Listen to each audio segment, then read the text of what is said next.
Hey, coach. So glad you found the video. Make sure you subscribe and like. Make sure you go over and check out teachhoops.com for coaches who want to get better. Let me help you put banners and national rankings and all those things in your gym.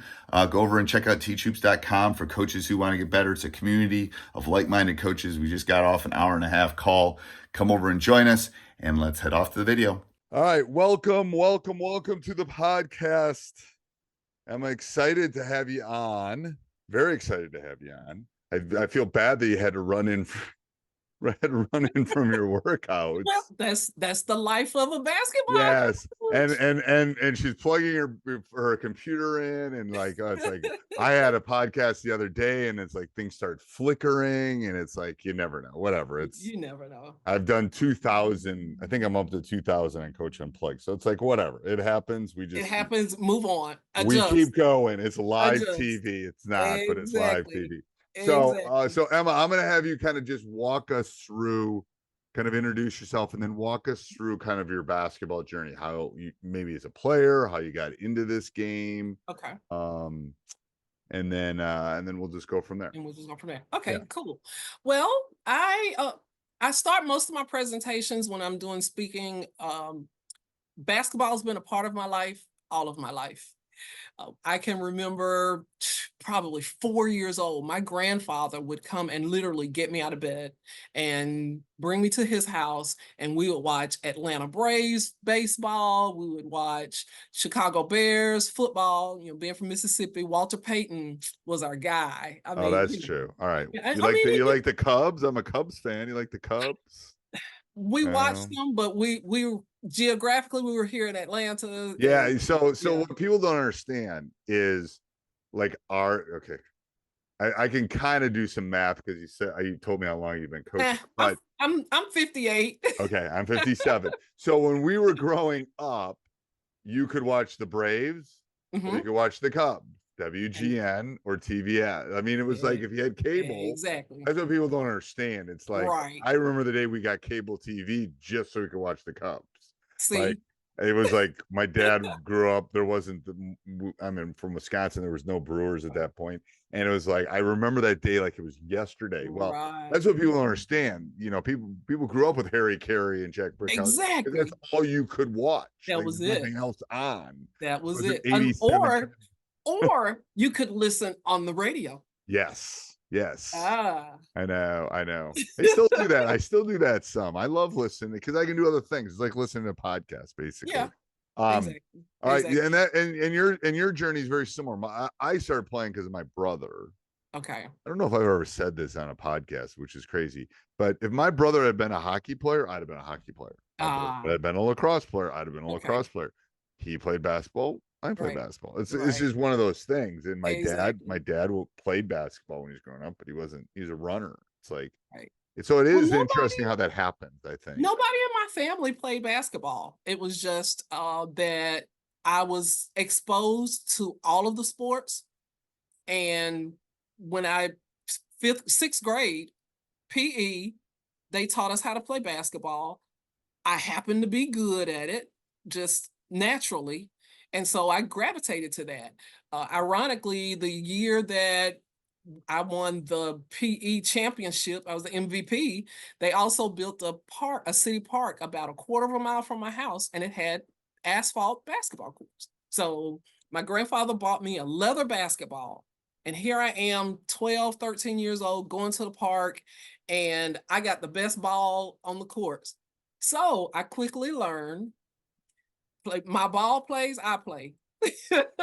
Right. Everybody else had those rubber balls. I'm telling you, I don't understand. I mean, again, I'm gonna sound like an old man, get off my porch kind of thing. Like, it's like people don't understand. Like you could always hoop. Like I used to take a big, like those big jugs of milk used to come in, and I'd empty it out. You fill it with water. You take your jug. You take your boombox. You go to the park and you'd shoot and you'd play.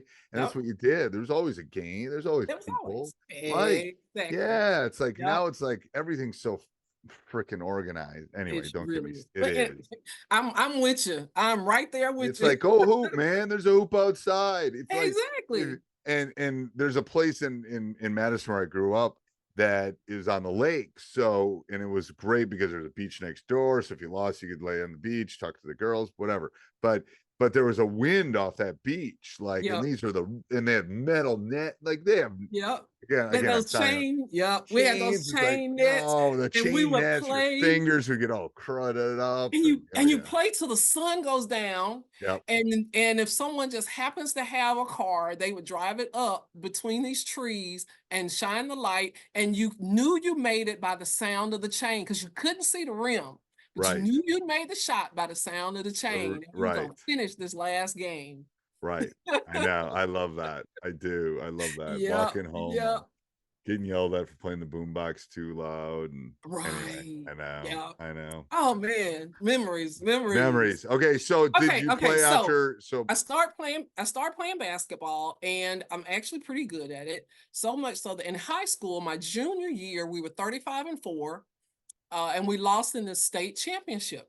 So oh, yeah, we that lost. still championship. hurts. That still hurts. I But bet. we avenged it with a 40-0 season and the state championship. The following year. Number 3 in the nation, with the Okay. number 1 player in the nation on our squad. So we were nice. We had 6'4" Shauna Perry on one block. She went to San Diego State. She was number 1 in the nation.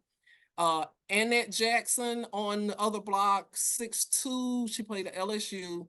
Ann Sanders at the high post, 6'2". She played at Mississippi State. So That's a huge lineup. Yeah, for the 80s. Yeah. Yeah. Yeah.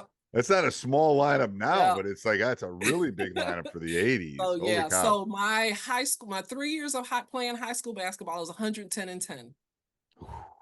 Yeah. You can probably remember all 10 of those too. So fast forward, I moved on to college. I went 1 year to University of Louisiana Lafayette. Didn't like it there. Transferred back to Copiah Lincoln Junior College with the legendary coach Gwen Young, and then went on to Alabama A&M. Graduated there. Started my basketball coaching career a few years after graduation with University of Alabama Huntsville, with the great Tia Sossaman. She played with Kim Mulkey and all those at La Tech. Yep. So she gave me my first job. Rest in peace, Tia. While I was there, I was a coach player for Athletes in Action. We took a tour to South Africa. Okay. So I got to play there. What year was that? What year was the tour to South Africa? That was 96. Let's see, 94. So I'm trying 95. to think that of was 95. That was 95. Think of South Africa 95. That was 95. Apartheid still there in 95? No, Mandela was president. Mandela was president. Okay. I can't remember when that 80. Yeah, Mandela had been released and he was president. Okay. Yeah, we were good. Came back, coached a couple more years at Alabama, Huntsville, and moved to Memphis with my husband. Born and raised there. So I'm in basketball heaven. And just wanted to play some pickup games. I had joined the corporate world. I was working for FedEx Express and wanted to play some pickup games. Found one at that time it was Shelby State Community College. And me and the head coach sitting in the bleachers, and she was telling me, how she was doing and whatever. And I'd actually recruited one of her players for UAH. So we knew each other. And I said, well, hey, I'm a 9-to-5er now, so I'll be glad to swing by from time to time and help you out if you want. And she was like, cool. So I volunteered 1 year. At the end of the season, she found some money and threw me a couple $100 or whatever. And I've been with her ever since as her assistant. It is weird how hoopers find games though too. Like you move to a new town, you can find a game. Oh, I'm gonna find. I played at I think my first week there, I played at Christian Brothers University. I played Lemoyne on College, and then I played at Shelby State that Sunday. Right. I'm gonna And so, Memphis. So I mean, what you don't have division? to look hard in Memphis though. What division is that college? Southwest. Yeah, where you are now. We're junior college. You're junior college. Yeah. And what level junior college? 1. We're in there with Walters State. So you give out scholarships, you give out money to kids? Yep. And then who recruits you? Me, and she has 2 other assistants. that are local right now. I am actually, that's how I got to coach high school boys basketball. I'm in Mississippi. My mom has dementia. I moved down here to Okay. help my I'm sister sorry. with her. Yeah. So I'm basically like getting in touch with players in Louisiana and stuff like that we can pull up since I'm down in this area. Right. And we do a bunch of virtuals. I go up for all of the weekend home games and the important away games. But so that kind of And gives what me have you noticed the change in the last 10 years at the JUCO level? everywhere. And I mean, I talk to D1 coaches. I'm good friends with a lot of them. It's the fundamentals. It's the fundamental, and it hurts us as a community college because we only get 2 years with you. Right. So by the time we have groomed you, it's time to send you to somebody else. Right. Right. We feel And- like the ex-wife that Yeah. that got the husband the Right. degree, and when he becomes a doctor, he goes and marries somebody else. Yeah, he marries young. What so what tends to be your radius, your recruiting radius? We run the gamut, and Like, what's the farthest you've gotten somebody? the farthest we've gotten someone from was, oh, where was she from? Overseas. We have a couple of international players. Okay. Yeah, we've had a couple of international. But you tend to stay probably within a 500-mile radius, 300-mile radius. Try, yeah, they're about. I Okay. think we've been pretty good going down as far as Atlanta, which is like a 6-hour drive from us. Okay. We've gone that far down. We've gotten some from like Natchez, Mississippi, which is about a 5-hour drive. A couple, Louisiana. Now that I'm down this way, we've pulled a couple of kids from Louisiana now. Okay. So yeah, and believe it or not, with Memphis being the mecca that it is, you find a lot of kids, first of all, still look at junior college as, ooh, I know. I don't get that. I don't get the number thing. Like, don't find the right spot. If you're good, you can move up. Trust me. Right. Especially in today's world. But we've been blessed. Even with that, we've had players that have left the Memphis area that were really, really good and thought they were too good to play for us, and then ended up coming back and asking for a spot. As a matter of fact, one of our proudest moments is we actually had the only player to ever be drafted into the WNBA out of junior college. Really? And she went first round, pick number 6. Who was that? Ashley Shields, Houston Comets. Okay. Wow. Yep. And she ended up winning a championship with Indy. With Indy. Yep. So let's pivot. Let's pivot on that. Okay. That's a good pivot right now. What do you think of the WNBA, and where do you think it's headed? I absolutely love the WNBA. Always have, always supported it. I think we've gotten a great shot in the arm. And we are actually, and I say we like I'm in there, but our trajectory is actually better than the NBA had at their inception. And a lot of people don't realize that. Yeah. We're getting our Magic Johnson, Larry Bird injection several years earlier than the NBA. I think Caitlin needs, so this is my theory with this. First of all, if I'm any of the other 143 WNBA players, I love Caitlin Clark because she's gonna bring money to the NBA. Oh yeah, they all 7 teams have already sold out of season tickets. Right.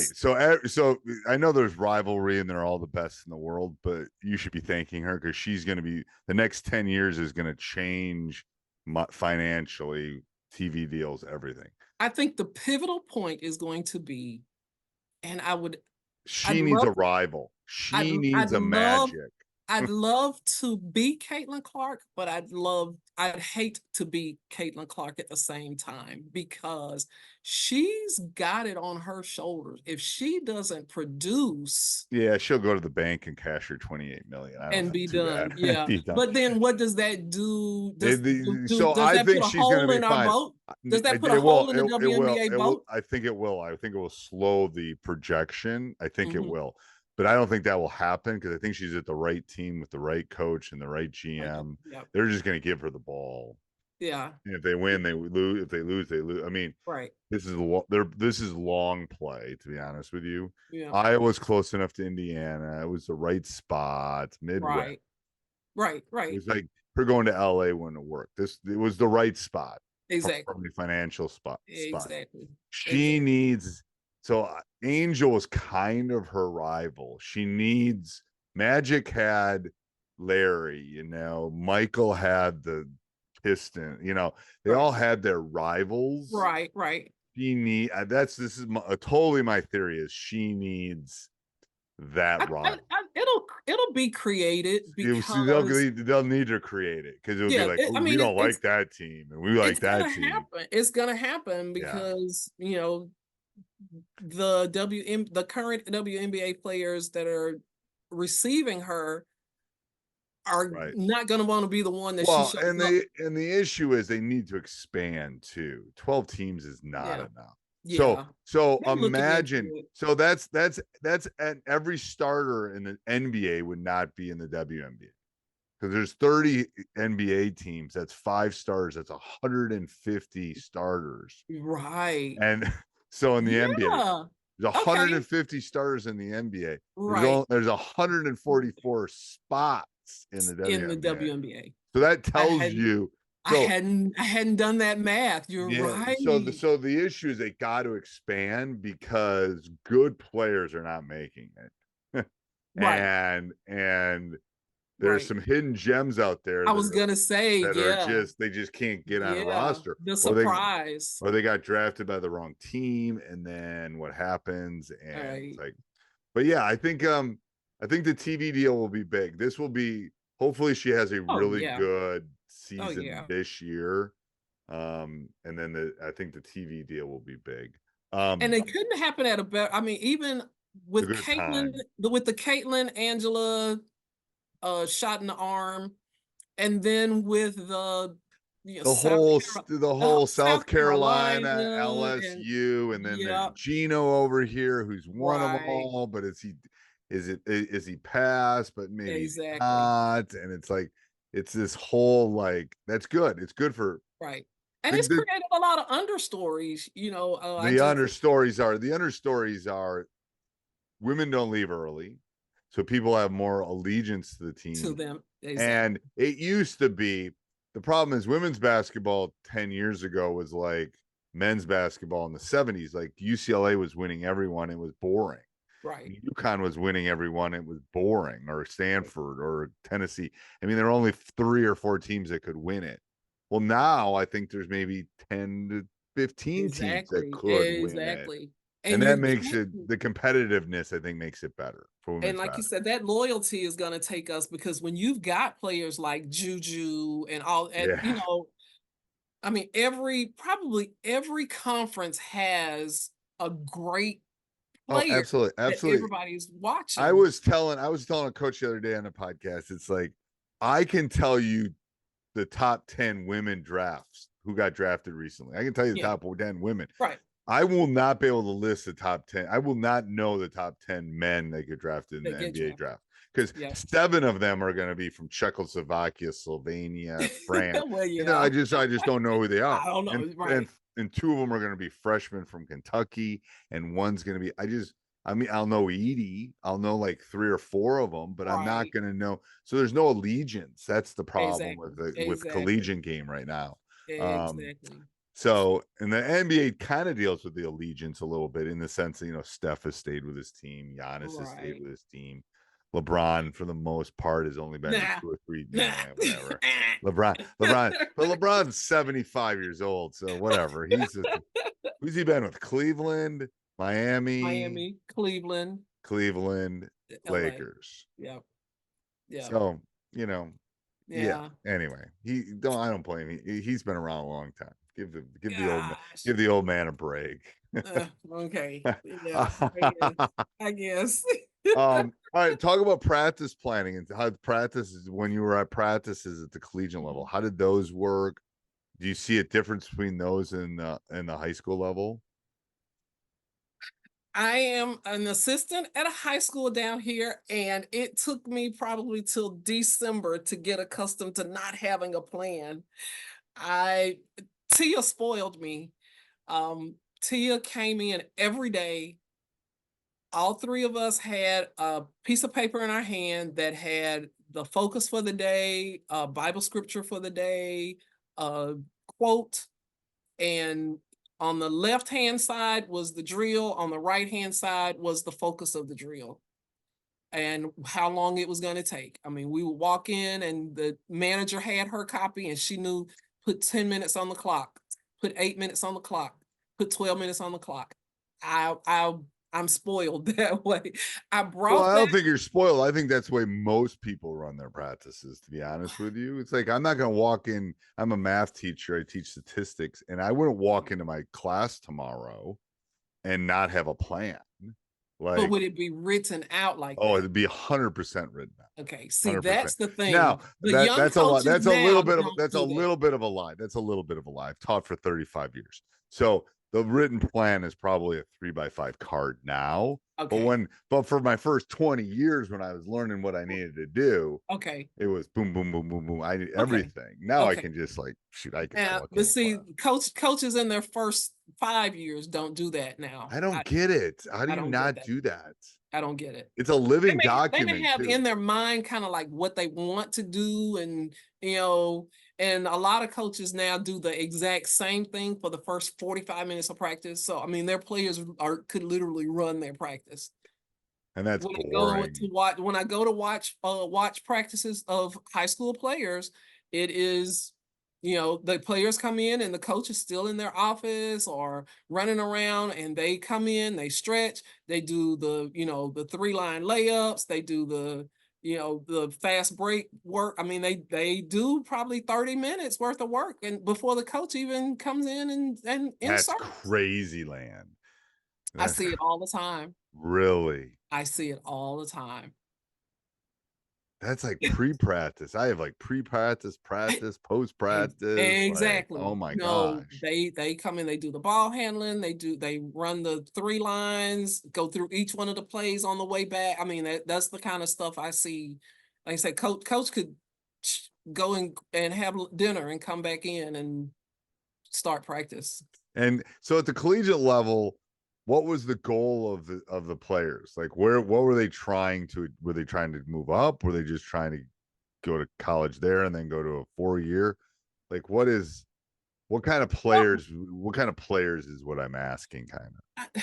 the thing is, as the junior college coach, you usually get one of two types of players. You've got a player that's super talented, but don't have the grades to go to a 4-year school.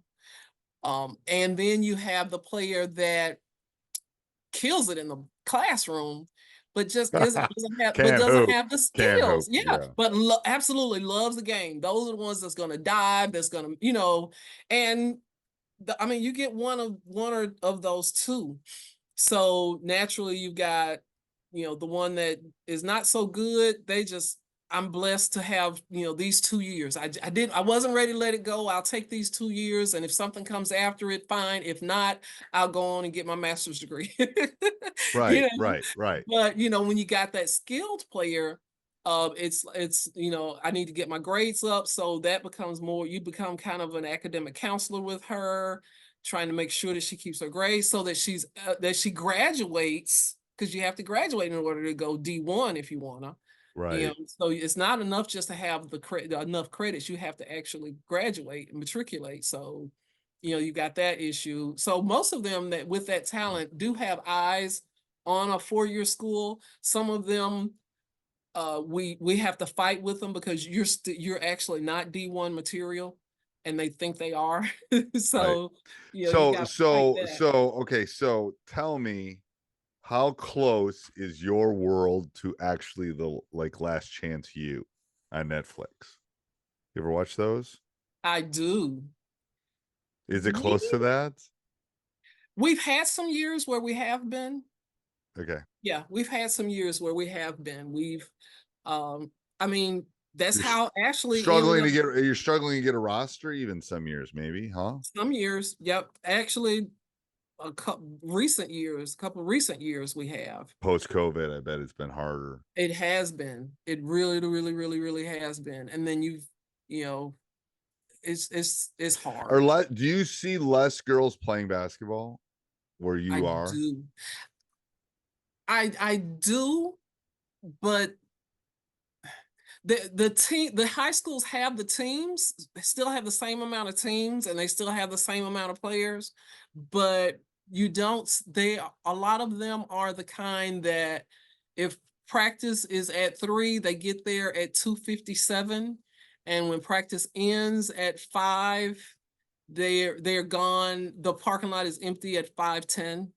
That's crazy. It's that kind of Like, thing. I always know when I'm going to have a good team, like when practice ends and I got to kick them out 30 minutes later because they want to get more Exactly. shots up and they want to Exactly. work. It's like, That holy, yeah. that comes few and far between. Those And are now those you've are got like, those yeah. you get these entitled.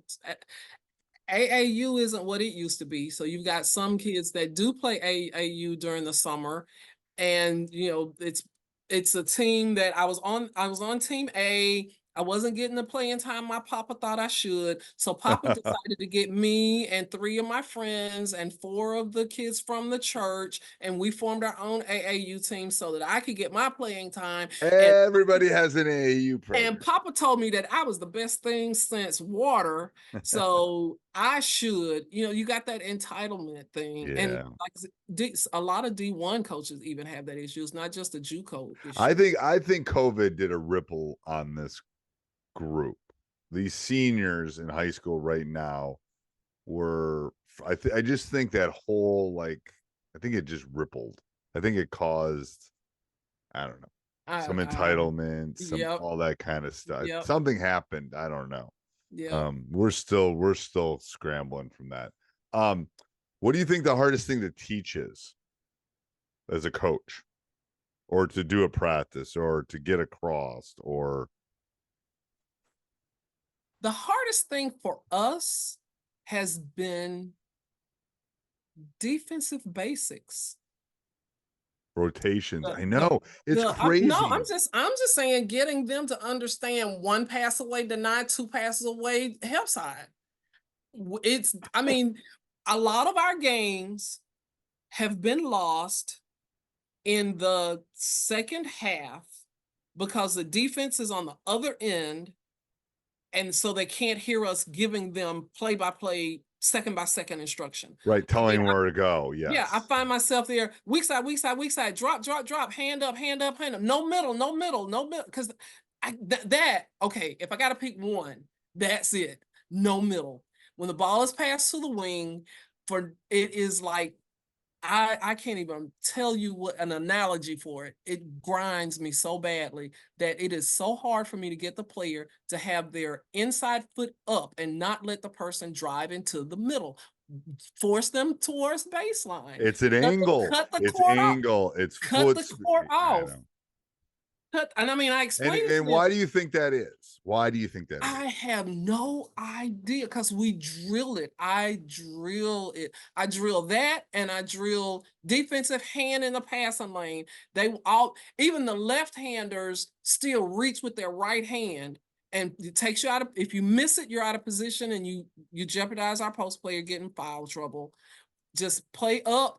If you tap it, fine. If not, you're still in defensive position. Those are the 2 hardest things. No middle and hand in the passing lane for the steal. Don't go for the steal, go for the turnover.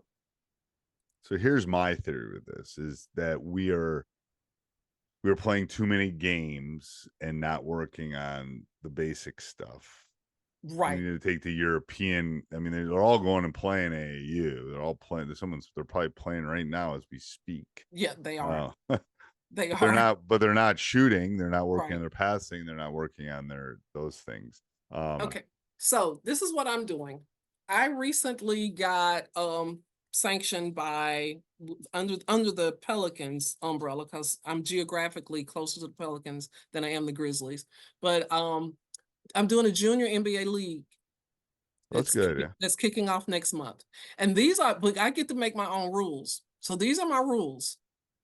I have 2 of our local gyms available to me.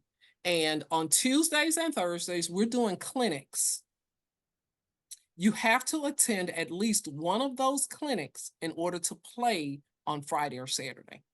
Oh, I like that. And the coaches get 2 hours, a 2-hour slot for their weekly practice with their team. So they're going to get fundamentals at least 2 hours. We're doing clinics from 6 to 8, Tuesdays and Thursdays. So you're going to get, every week, you're going to get those 2 skill development trainings and your 2 hours with your coach. 1 hour for training. They have 1 hour for training, 1 hour for strategy is what I'm giving them. And if you don't attend either of the 2 clinics, you cannot play on Friday or Saturday, whatever day your game is. Here's the action and reaction. Action, yep. Yes, I love that. Yep. I love that. So we'll see how it goes. We may actually have some teams that'll have to forfeit because they don't have enough players eligible, but that's not my problem. No, it's like this is about development too. Exactly. I know. Exactly. If you could talk to one coach, who would you talk to? Alive. Let's do alive. Alive. Come on. Alive. Living right Come now. on, We'll do dead in a second. Dawn Staley. I absolutely adore, and I have. I'm not a bandwagoner. I have adored Dawn since her UVA days. Yeah. I think I'd bet my daughter play for her. I think so. I actually have a poster that she signed for me at the 96 Final Four in Cincinnati. The first year when she was ABL, she was there pushing the ABL. So it's the inaugural year for the WNBA, well, ABL. So I have a poster that she signed, and I had a picture, but it got wet, and I stuck to a picture that was in front of it, so it's ruined. Yeah, I think that's yeah. I think a coach asked me recently if I had a daughter, who I'd want her to play for. Yeah. And yeah, I don't think she'd play for LSU. I think she'd play for South Carolina. I know. I think she might play for UConn. But LSU is an hour and a half from me. I drive across the world. I drive to South Carolina to see my baby play before I'd let her go to LSU. But I think there's a lot of great coaches too. There's a lot of great coaches. But okay, so what about not living? Like, is there anybody like that you would want to talk to coach-wise? But if you're looking at epitome for me is Pat Summitt. Yeah, that's what I was thinking. Yeah. I did a couple of camps with her. Like I said, when I was at UAH, Tia got me in, and I worked a couple of camps with her, and I that's the foundation. I mean, Tia taught me a lot, but Pat cemented a lot of stuff for me. Yeah, it's crazy, isn't it? All right, I'm gonna go and let's do our rapid fire here. So okay. Not really rapid per se, but it's a bunch of questions. Okay, your favorite brand of basketball, the type of ball that you play with. What's your favorite brand? It's crazy. Biden. Really? Yes. Why? It just felt good in my hand. Okay. You're one of the few people that's ever answered that. Yeah, it just feels good. One word to describe your ideal player. Disciplined. If you go to one sporting event in the world, what would you go to and why? Olympics this year, because it's in Paris. No. It is in Paris. You don't want to go to Paris this summer, trust me. Okay, that's a good pick. Nobody's picked that. Favorite pregame or postgame meal? Spaghetti Classico, Olive Garden. Okay. Pre or post? Post. Okay. What's your game day look like?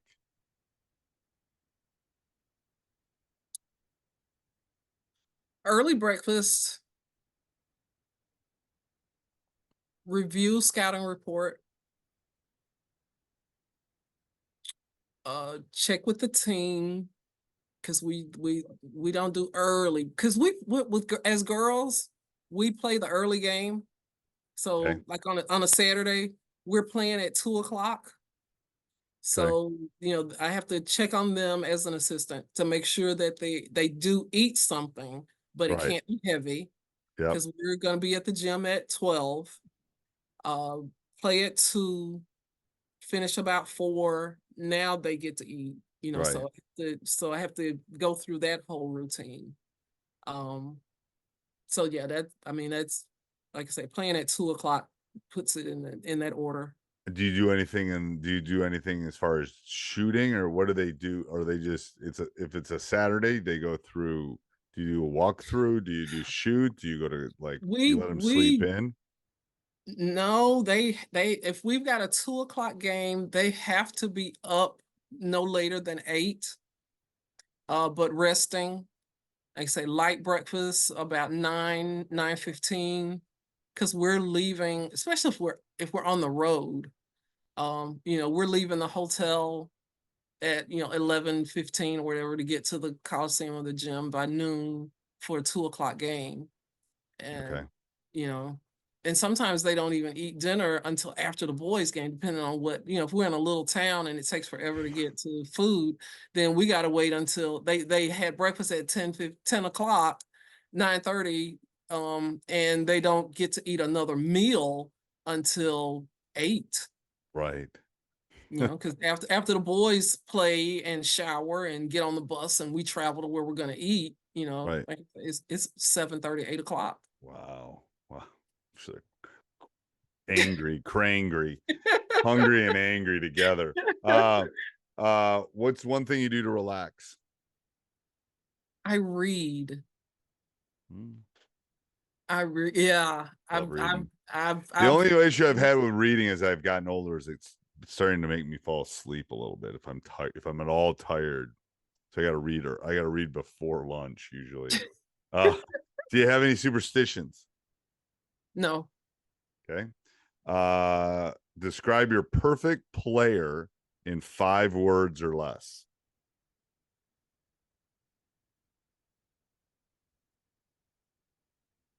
This is always a hard one. Well, Go ahead. first word is coachable. Okay. Second word is disciplined. Third word is hungry.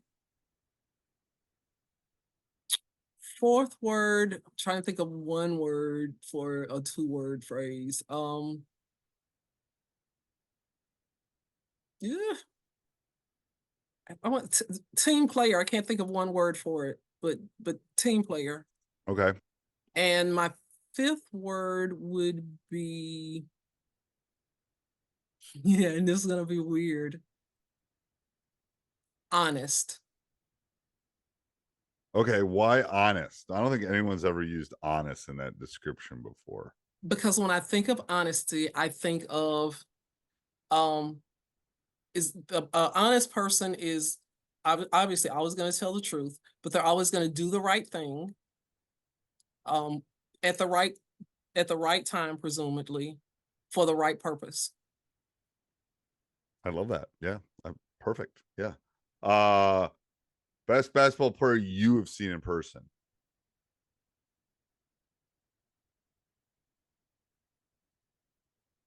Cynthia Cooper. Okay. Best female basketball. We'll do female basketball player of all time. Ah, That's a tough one, that actually. is, I want to say Cheryl Miller because of She changed the player. game. Yeah. Yeah, yeah. Yeah, okay. Okay. We'll go Cheryl Miller. All right. Shot clock, yes or no? Yes. Okay. If you could change one thing about the game of basketball, what would you change?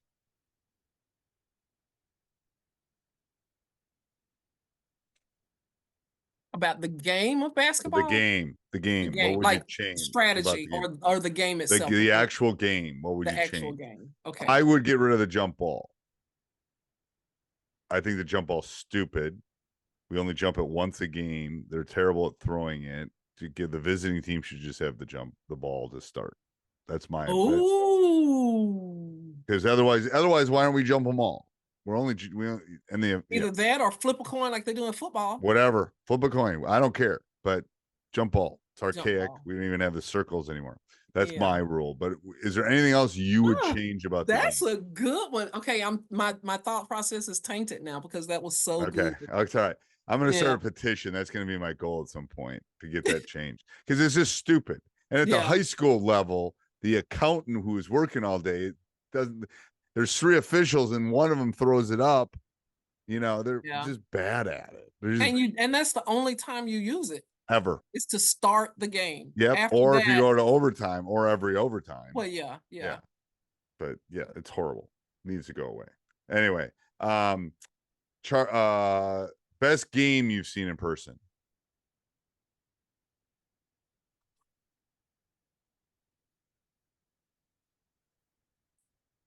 Ooh, I've seen so many. I mean, even back in high school, I actually saw La Tech play Tennessee. There you go. Yeah. Okay. That's gotta be it. All right. Do you have a favorite quote or saying? All things work together for the good of those that love the Lord and are called according to his purpose. Okay. That's a good one. No one's used that one. One thing you tell your younger self.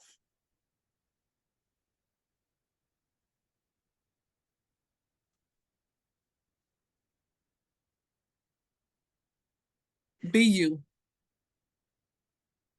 Yep. I tell my daughter, don't worry about what other people think of you. Yeah.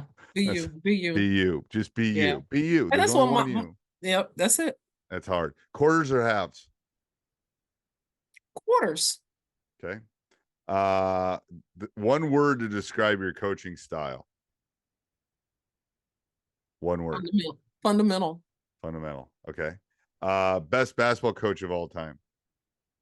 Of all time?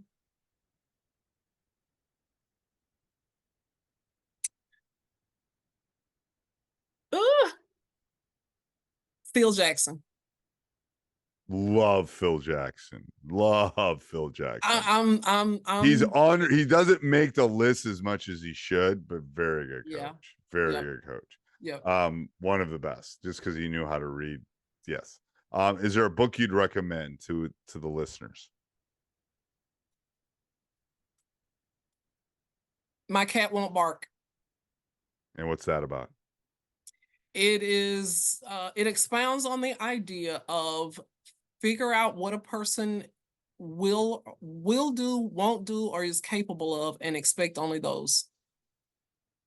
Stop expecting people to do what they're incapable. A lot of people get upset because people don't do or don't avoid what they think they should do or avoid. So my cat won't bark. It makes no sense to get upset with your cat because he's not barking. And we get upset with people all the time. I just wrote that will be in my box before the end of the evening. I love that because it's so true. If you teach long enough, it's true too. It's like, holy cow. It's like you can't fit this square peg in this circular hole. Right. Sorry, ain't ever gonna work. Right. So let's figure out what we can do. I love that. And go with it. I love that. All right. So I always end my podcast with advice. If you could give a young coach one bit of advice, as someone that's coached, we're porch dogs, we're old coaches per se. If you give one bit of advice to a younger coach, what would that bit of advice be?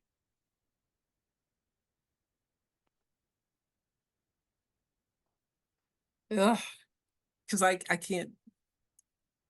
When I talk to young coaches, I teach them a theory of the 3 PRs.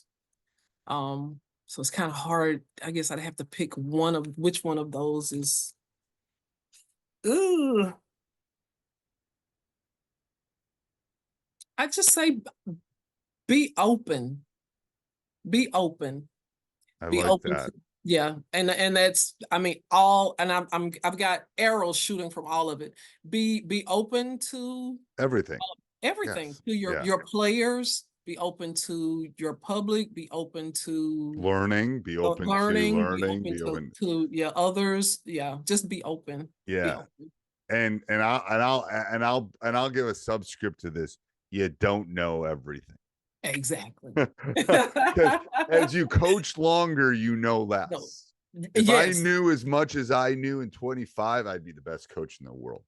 But as I get older, I know less and less and less And and less, less and and less, less. and less, and less. Because now Yeah. it's like I thought I knew crud, but I don't Right. know it. I know. Right. I know. I love that. Be open. That's a great bit of advice. All right. Thank you, Coach. Hey, Coach, so glad you enjoyed the video. I hope you enjoyed it a lot. Actually, if you did, subscribe and like, and then go over and check out teachhoops.com for coaches who want to get better.